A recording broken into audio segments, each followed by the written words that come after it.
Colorado Territory, 1876. The mountains stood like sentinels against the darkening sky as Quentin O'Malley rode his buckskin gelding along the narrow trail. At 25, he'd already spent 7 hard years working cattle across 3 territories. The life had shaped him into a lean, muscular man with sun-bronzed skin, clear blue eyes, and a jawline that remained clean-shaven despite the frontier custom of heavy beards. A life on horseback had given him the easy grace of a man comfortable in his own skin, though few ever got close enough to know the man beneath. Quentin believed one truth above all others. A man riding alone stayed alive longer than one burdened with attachments. He'd buried too many friends who'd made the mistake of settling down, only to see drought claim their land or illness take their families. The frontier was no place for permanence, only survival and forward motion. Even now, as dark clouds gathered above the jagged peaks, he felt the familiar urge to outrun the coming storm, just as he outran anything that threatened to hold him in one place too long. He'd taken the job driving cattle from Denver to Silverton because it meant 3 months of solitude once the herd was delivered. The mining town needed beef for the winter, and the pay would see him through until spring roundup. It was the perfect arrangement, no roots, no responsibilities beyond the immediate task, just the way he preferred it. The first heavy drops of rain struck his hat as thunder rumbled overhead. Quentin glanced up at the angry sky and calculated the distance to the next settlement. Too far. He'd need to find shelter soon or risk being caught in what promised to be a vicious mountain storm. As if in answer to his unspoken concern, a flicker of light appeared through the trees ahead, a cabin window glowing warm against the gathering darkness. Quentin hesitated. He preferred avoiding strangers, but the alternative was a long, wet night that could turn deadly if the temperature dropped. Practicality won over caution. He turned his horse toward the light. The cabin sat in a small clearing, sturdy logs chinked with mud and moss.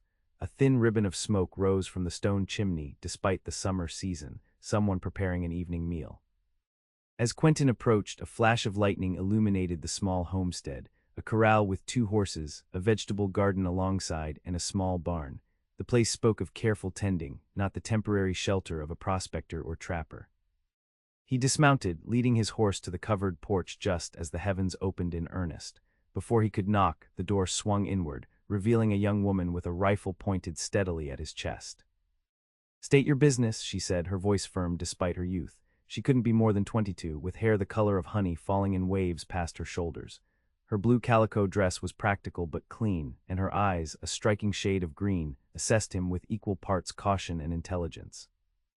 "Ma'am," Quentin touched the brim of his hat, keeping his movements slow and deliberate. "Name's Quentin O'Malley. I'm driving cattle to Silverton and got caught in this storm. I'd be obliged if I could shelter in your barn until it passes." She studied him for a long moment, the rifle never wavering. Then, surprisingly, she lowered the weapon. "I'm Dahlia Foster," she said, "and you don't look like trouble, mister." O'Malley, though appearances can deceive. She glanced past him at the intensifying storm. "You can put your horse in the barn and then come inside. No sense in both of you drowning out there." Her unexpected hospitality caught him off guard. "I don't want to impose, Miss Foster." "It's Mrs. Foster," she corrected, though Quentin noted no wedding band on her finger, "and it's not an imposition if I'm offering." "Besides," she added with a small smile that transformed her serious face, "only a fool or a desperado would refuse shelter in a storm like this." 20 minutes later, Quentin sat at a small wooden table, his coat and hat hanging by the door to dry. The cabin's interior was simple but well kept, with a stone fireplace, a curtained-off sleeping area, and handmade furniture that spoke of care rather than wealth. Dahlia moved with practiced efficiency as she added another bowl to the table and ladled stew from the pot hanging over the fire. "You're alone out here?" Quentin asked, immediately regretting the question when her shoulders stiffened. "My father passed last winter," she replied after a moment. "Pneumonia. I've been managing since then." "I'm sorry for your loss." Quentin's words were sincere, though he was puzzled. "But you introduced yourself as Mrs. Foster." Dahlia sat across from him, her green eyes meeting his directly. "Around these parts, a woman alone invites unwanted attention. A wedding band and a widow's story provide a certain protection, even if neither is entirely truthful." Her frank admission surprised him. "That's practical thinking." "The mountains don't reward dreamers, Mr. O'Malley." She pushed the bowl toward him. Eat while it's hot. You look like you've missed a few meals on the trail. The stew was rich with venison and root vegetables, better than anything he'd eaten in months. As they ate, Quentin found himself sharing details of the cattle drive, the conditions of the trail ahead, news from Denver. Dahlia listened attentively, asking questions that revealed she understood ranching and the challenges of frontier life. "How old are you, Mrs. Foster?" he asked finally, curiosity overcoming propriety. She raised an eyebrow at his directness. 21 last April. Old enough to know my own mind, young enough that folks still think they know better. Thunder crashed overhead and she glanced toward the window. "Your cattle." "Safe in a meadow 5 miles back with 2 other drovers. They'll wait out the storm there." "Then you'll need to stay the night," she stated matter-of-factly. "You can have the chair by the fire." "I'll take the bed." Quentin opened his mouth to protest but stopped when he saw her expression. This wasn't an invitation but a practical arrangement, offered without sentiment. Still, something about her directness and self-possession intrigued him. Most women he encountered were either saloon girls with practiced charm or farmers' wives worn down by hardship. Dahlia Foster was neither. She carried herself with quiet confidence, as if the isolation that would break most people had instead refined her. Late that night, as rain lashed against the cabin and wind howled through the pines, Quentin stared into the dying embers of the fire. Behind the curtain he could hear Dahlia's steady breathing as she slept. He should have been uncomfortable, a stranger in another's home, but instead he felt an unexpected peace. The thought troubled him. Peace was dangerous. It led to complacency, to putting down roots that the frontier would eventually tear up. Come morning, he would thank her for her hospitality and ride on, forgetting this brief intersection of their separate paths. But as dawn broke and the storm cleared, Quentin found himself lingering. He repaired a loose board on the porch, checked her horse's hooves, and filled her woodpile, tasks that could have been completed in an hour stretched to fill the morning. Dahlia accepted his help without comment, working alongside him to clear fallen branches from the garden. "Why do you stay here alone?" he asked as they worked. "Surely you have family somewhere who would take you in." Dahlia straightened, pushing a strand of honey-blonde hair from her face. "This land was my father's dream. He saved for 20 years to buy it, spent another 5 building this place. I won't abandon it to land speculators or timber companies, just because society thinks a woman can't manage on her own." Her determination resonated with something in Quentin, even as her attachment to one place contradicted his own philosophy. "It's admirable," he admitted, "but difficult. Most worthwhile things are." She looked toward the mountains, now clear against the washed blue sky. "Your cattle will be waiting, Mr. O'Malley. Don't let me keep you from your obligations." Her words were a clear dismissal, yet Quentin found himself reluctant to leave. "I could come back this way," he offered impulsively, "after the delivery in Silverton. Check that you're managing all right." Surprise flickered across her face, quickly replaced by guarded politeness. "That's not necessary. I've managed this long." "Of course," Quentin nodded, embarrassed by his own suggestion. What had he been thinking? He wasn't the type to circle back to check on anyone. That was the surest way to form attachments, and attachments were liabilities out here. Within the hour, he was back on the trail, the encounter already fading into memory, or so he told himself. But 3 days later, when he delivered the cattle to Silverton and collected his pay, Quentin found himself declining offers of work that would take him further west. Instead, he accepted an odd job escorting a shipment of mining equipment back toward Denver, a route that would take him past Dahlia's cabin once more. It was just practical, he reasoned. The job paid well, and he knew the trail. It had nothing to do with green eyes or honey-colored hair, or the memory of a woman standing alone against a world determined to break her. The unexpected sound of gunshots shattered these thoughts as Quentin approached the now familiar clearing 2 weeks after the storm. He urged his horse forward, drawing his revolver as he cleared the trees. What he saw froze his blood, 3 mounted men circling Dahlia's cabin while a 4th tried to force the door. Dahlia was nowhere in sight, but a thin wisp of smoke from the chimney indicated she was inside. Without hesitation, Quentin fired a warning shot into the air. "Back away from the cabin," he shouted, voice carrying across the clearing. The men turned, startled by his appearance.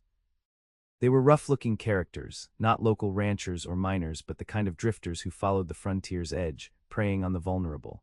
"This ain't your concern, Cowboy," called the largest of the group, a bearded man with a scar running down one cheek. We got business with the widow. Mrs. Foster's business is with me now, Quentin replied, moving his horse closer, calculating the odds.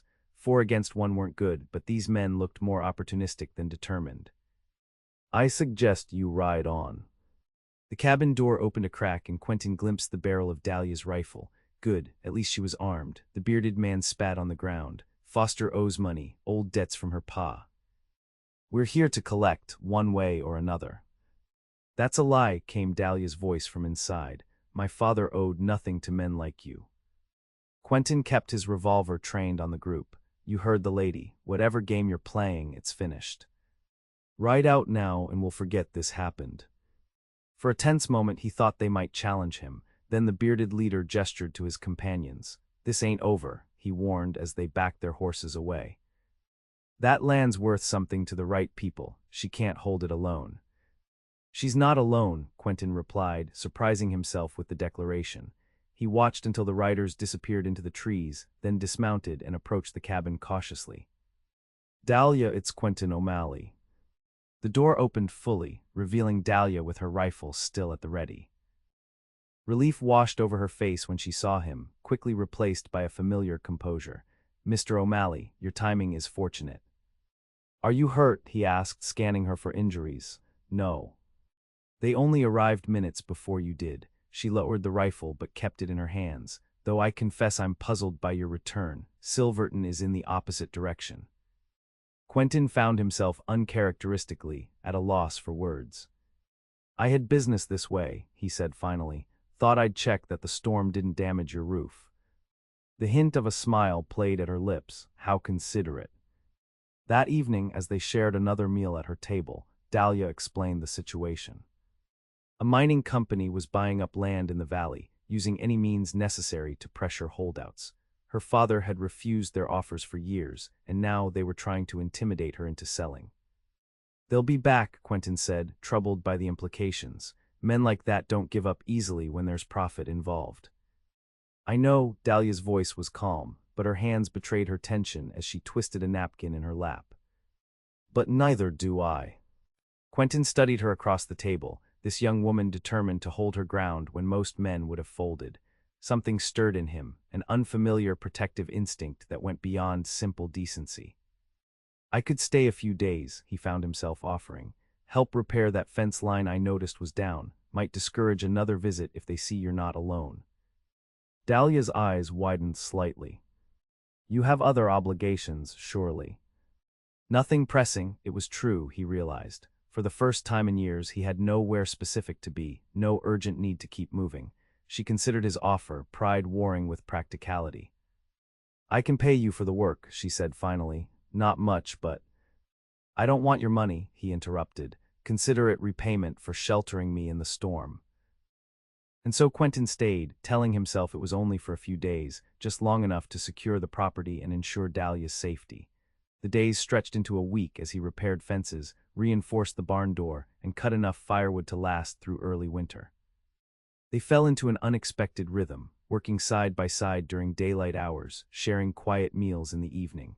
Dahlia proved to be not only capable but knowledgeable about everything from animal husbandry to carpentry, skills her father had insisted she learn.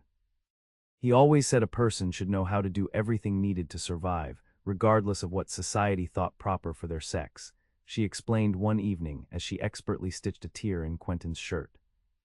He taught me to shoot, hunt, build, and grow, everything except how to be alone. The admission, offered quietly as firelight danced across her features, touched something in Quentin. He'd chosen solitude, it had been thrust upon her. Being alone isn't the same as being lonely, he said, the words coming from some place he rarely acknowledged. I've been surrounded by people in mining camps and cattle towns and felt more alone than I do sitting here. Dahlia's hands stilled, her eyes meeting his with sudden vulnerability. Why do you wander, Quentin? What are you searching for out there? No one had asked him such a direct question in years, perhaps ever. The easy answer would be freedom or opportunity or adventure. But in the quiet of her cabin, with her honest gaze upon him, Quentin found himself speaking a truth he'd never fully articulated. Safety, I suppose. My parents had a small ranch in Texas. When I was 16, a drought came. We lost the cattle, then the land. My father took to drink, my mother to illness. Both were gone within a year. He stared into the fire, avoiding her eyes. I learned that staying in one place means building something that can be taken away. If you never build, you never lose. Dahlia was silent for so long that Quentin thought she might not respond. Then she reached across the space between them and touched his hand lightly. Perhaps, she said softly, but if you never build, you never truly have anything either. Her touch, warm and steady, sent an unexpected current through him. Quentin drew his hand away, uncomfortable with the intimacy of the moment, with the way her words had penetrated the careful armor he'd constructed around himself. It's late, he said, rising from his chair. I'll check the perimeter before turning in. Outside, the night air cooled his face as he circled the cabin, ostensibly checking for signs of intruders but really seeking to regain his equilibrium. What was happening to him? A week ago he'd been certain of his path, the solitary trail that had served him well for years. Now he found himself lingering, making excuses to stay another day, another night. It wasn't just concern for Dahlia's safety, though that remained real enough. It was the way she moved through her world with purpose and conviction, the way she spoke her mind without apology. The way her rare smiles transformed her face from merely pretty to breathtaking. The way he'd begun to imagine what it might be like to belong somewhere, to someone, after so many years of deliberate detachment. These thoughts were dangerous, he knew, more dangerous than any storm or outlaw or wild animal he'd faced on the frontier. They threatened the very foundation of the life he'd built. Yet when he returned to the cabin and found Dahlia waiting with a cup of coffee and quiet conversation, Quentin couldn't bring himself to retreat behind his usual walls. Instead, he sat with her, talking late into the night about places he'd seen, people he'd met, adventures that had seemed important in the moment but faded with time.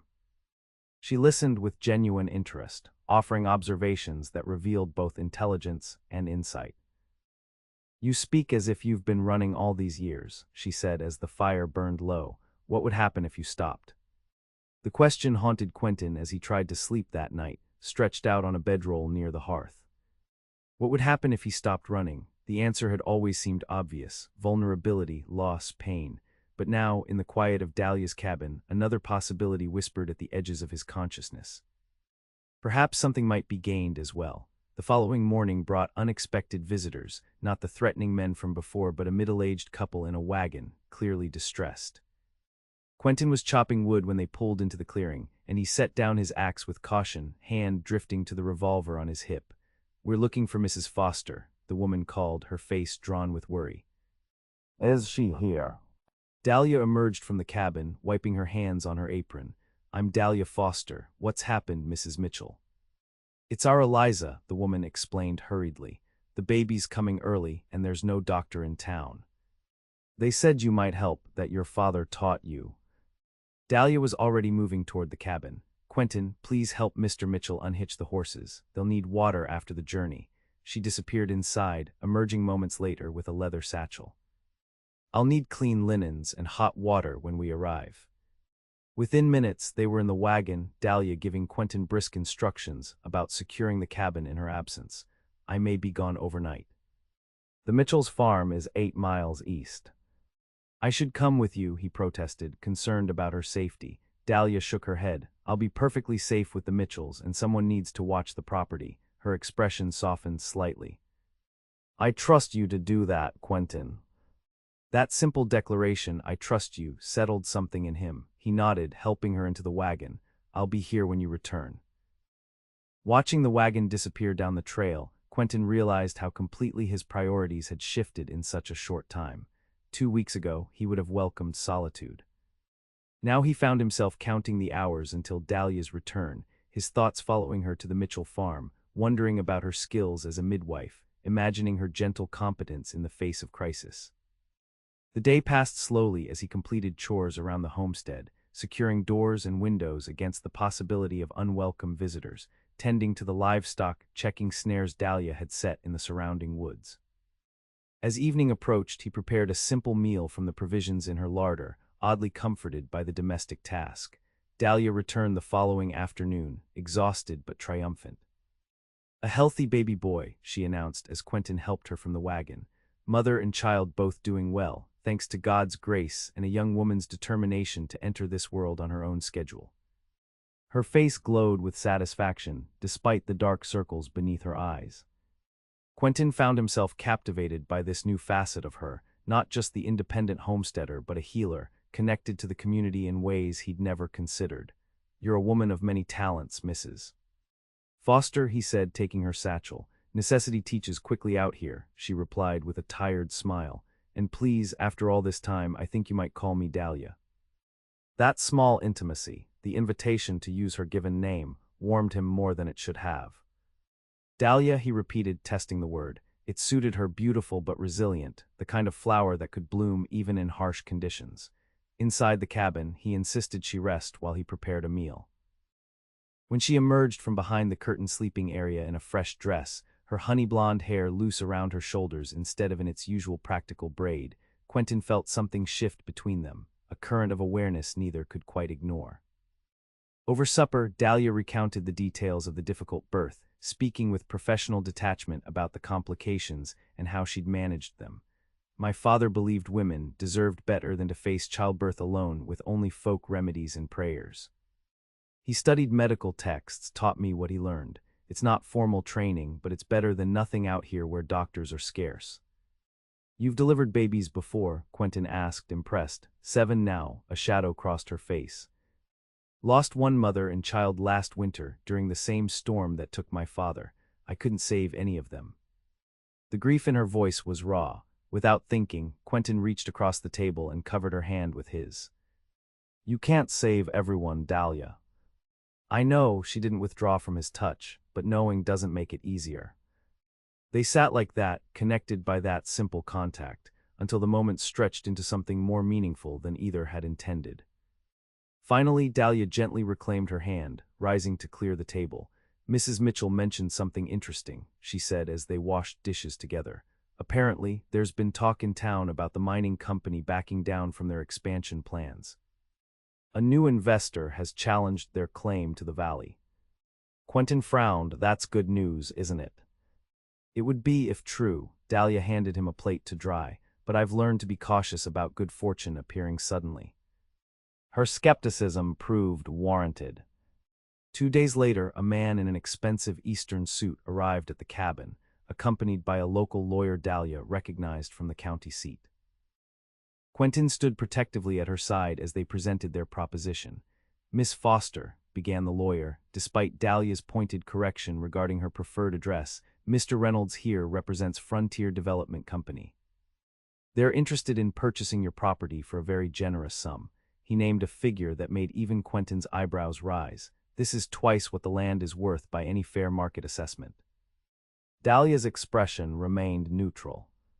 "And what does Frontier Development Company plan to do with my land, Mr. Reynolds?" The well-dressed man smiled smoothly. "We're establishing a resort hotel to serve the growing tourism in the region. Your location, with its views of the mountains and proximity to the hot springs, is ideal." "A resort hotel," Dahlia repeated flatly. "And the fact that Blackwater Mining has been threatening landowners throughout the valley, including sending armed men to my property, has nothing to do with this sudden interest." Reynolds' smile never faltered. "I assure you, Miss Foster, Frontier Development is unrelated to Blackwater. In fact, we're in direct competition with them for certain properties." Something in his too-smooth manner raised Quentin's suspicions. He'd encountered enough confidence men and swindlers in his travels to recognize the signs.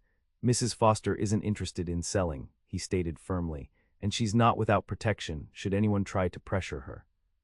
The lawyer glanced between them, his expression calculating. "I wasn't aware Mrs. Foster had a husband." "Mr. O'Malley is a friend," Dahlia clarified before Quentin could respond. "But he's right. I have no intention of selling my father's land, regardless of the price offered." Reynolds' pleasant demeanor cooled slightly. "Perhaps you should take some time to consider. This is a substantial offer, enough to establish yourself comfortably anywhere you might choose."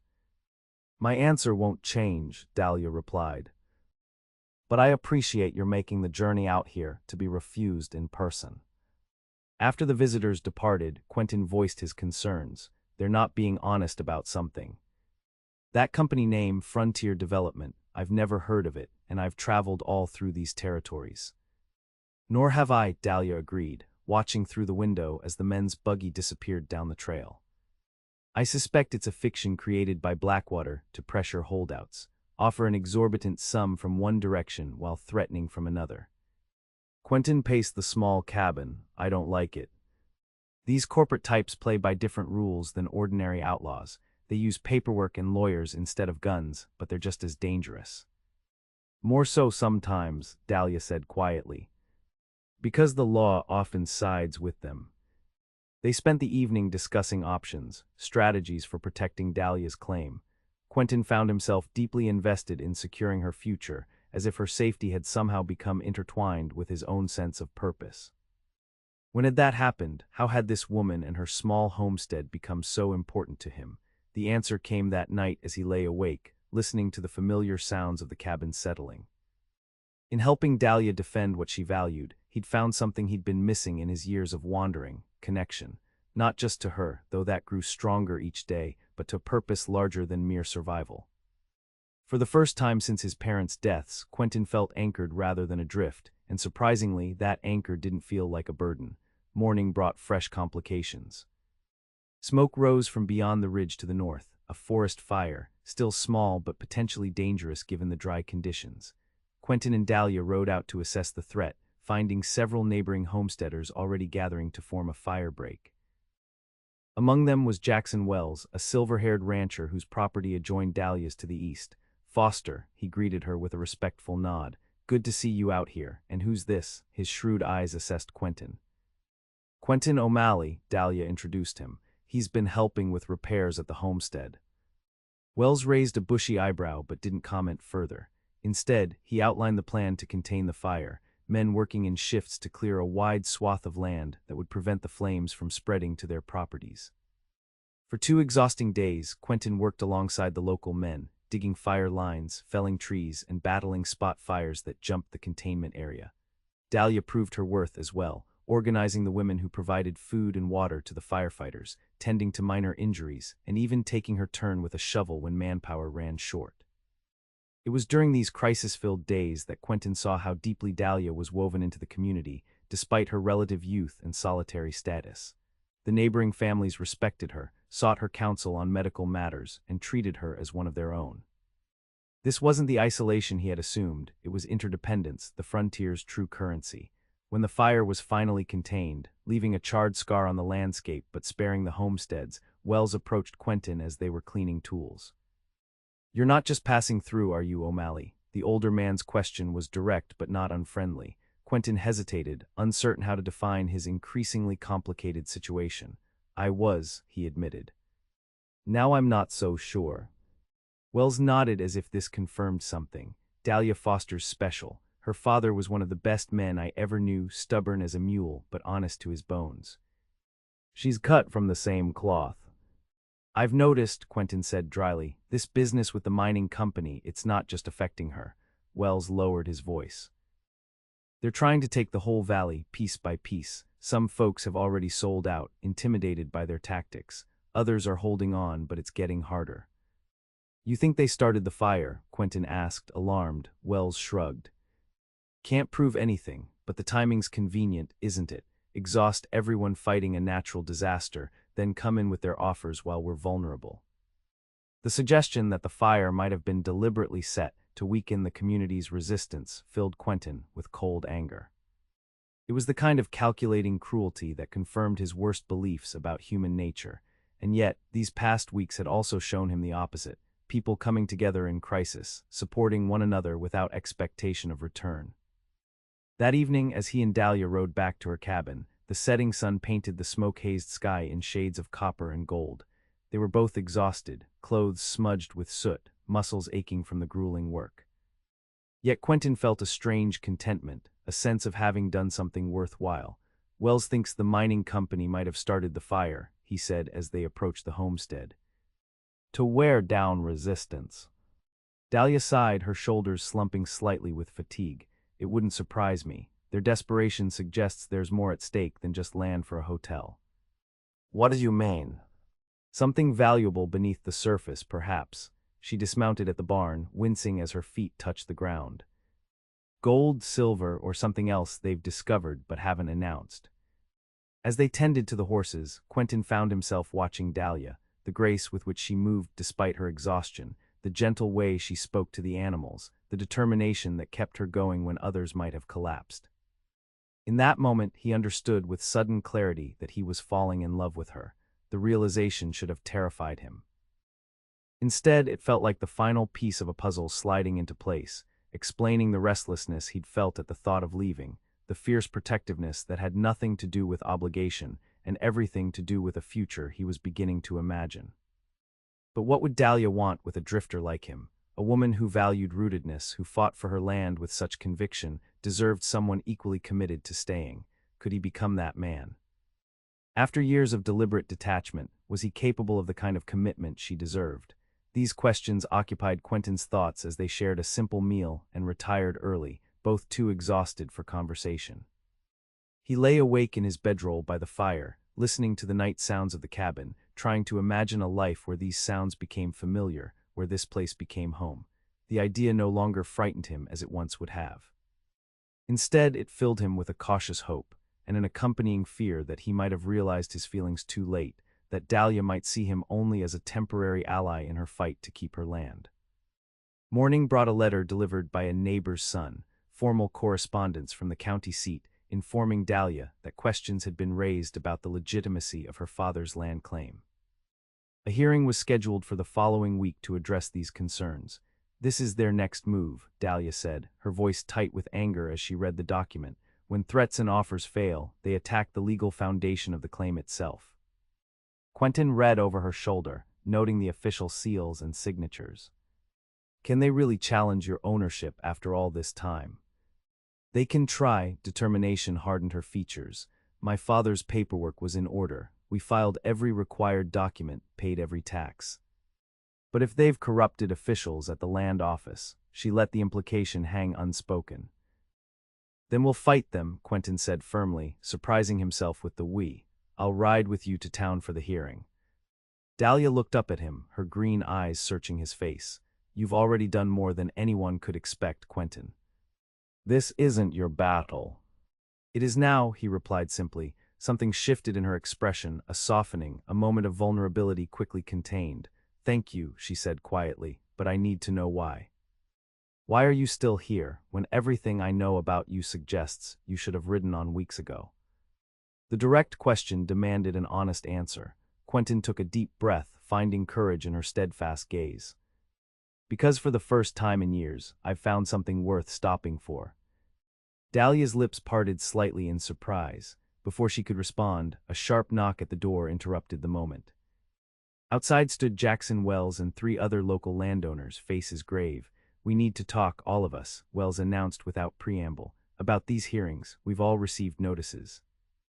The next hour revealed the scope of Blackwater Mining's strategy. 5 families had been summoned to defend their land claims, all strategic properties forming a corridor through the valley. Maps were spread across Dahlia's table, theories exchanged, and a collective defense planned. Quentin listened, offering occasional insights from his travels about similar situations in other territories. As the discussion progressed, he found himself fully invested in the community's fight, no longer an observer but a participant.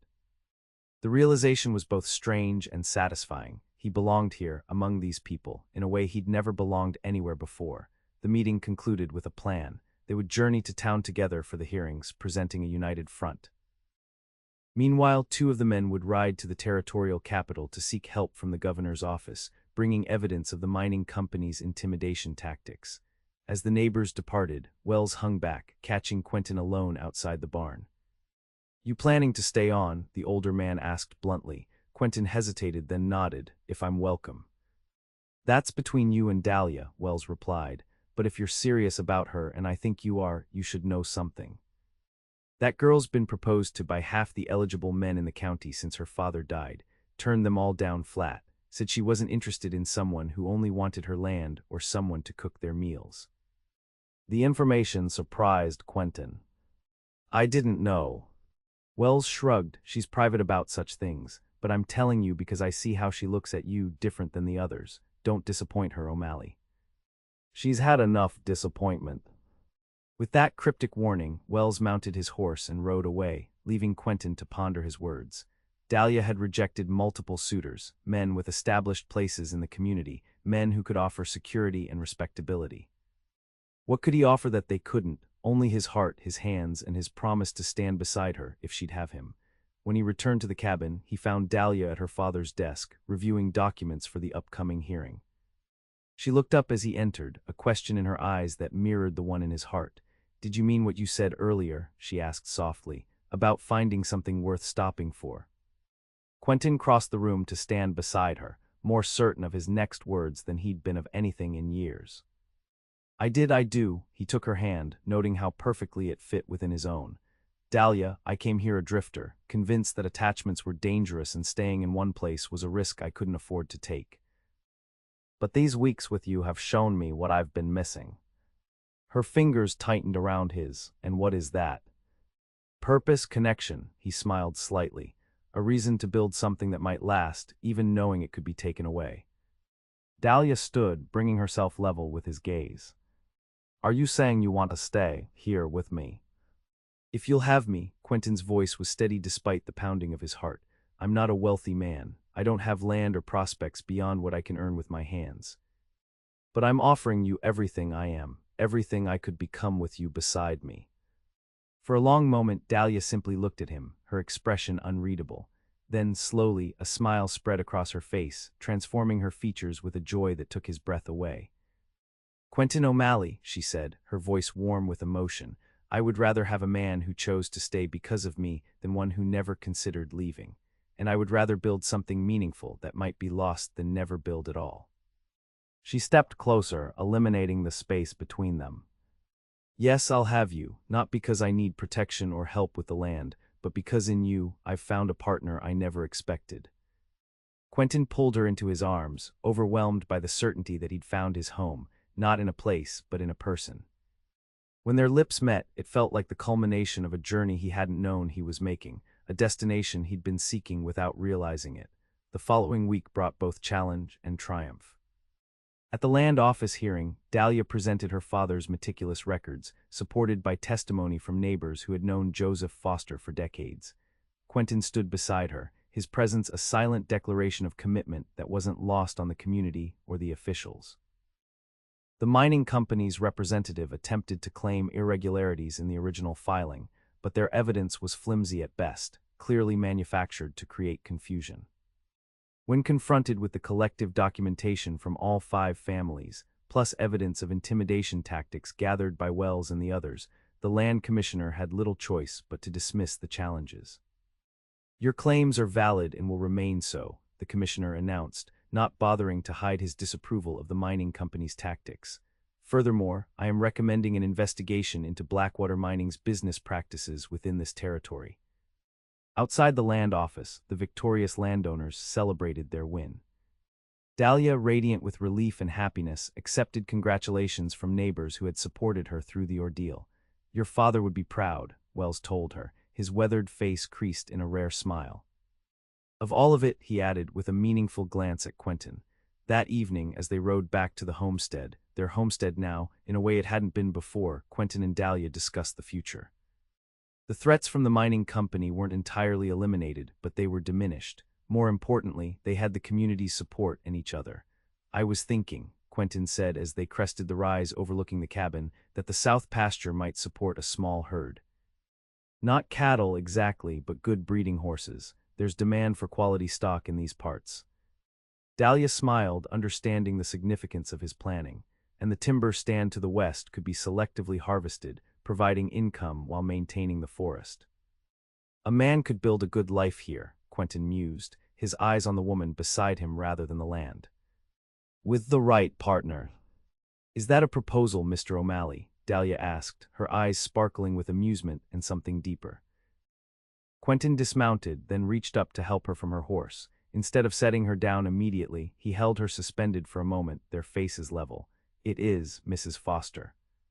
The first of many, I hope, until you agree to become Mrs. O'Malley." Her laugh was the sweetest sound he'd ever heard. "I believe I just did." 6 months later, on a crisp autumn day with the aspen leaves turning gold against the evergreens, Quentin and Dahlia were married in the meadow behind their cabin. The ceremony was simple but attended by everyone within riding distance, a community that had become family to them both. As they spoke their vows beneath an arch of mountain flowers, Quentin reflected on the strange path that had led him to this moment. A chance storm, a cabin light in the darkness, a woman who had shown him that the risk of attachment was worth the reward of belonging. "I once believed the frontier was no place for love," he told Dahlia as they danced that evening, surrounded by friends under lantern light. "That a man riding alone stayed alive longer than one who put down roots." She rested her head against his chest, her honey-blonde hair crowned with flowers. "And now?" Quentin looked around at the homestead they were building together, the expanded barn where his first breeding horses now resided, the new addition to the cabin they'd constructed with neighbors' help, the garden where Dahlia had already planted fruit trees that wouldn't bear for years. All of it represented faith in a future he'd once been afraid to imagine. "Now I know that surviving isn't the same as living," he said, drawing her closer, "and that the storm that drove me to your door was the luckiest accident of my life." Dahlia smiled up at him, her green eyes reflecting the lantern light. "Not an accident at all," she corrected gently, "a beginning." And as the music played and their friends celebrated around them, Quentin O'Malley, once a drifter, now a man with the deepest roots he'd ever known, kissed his bride beneath the stars of the Colorado Territory, grateful for the storm that had led him to shelter, not knowing that love had been waiting at the end.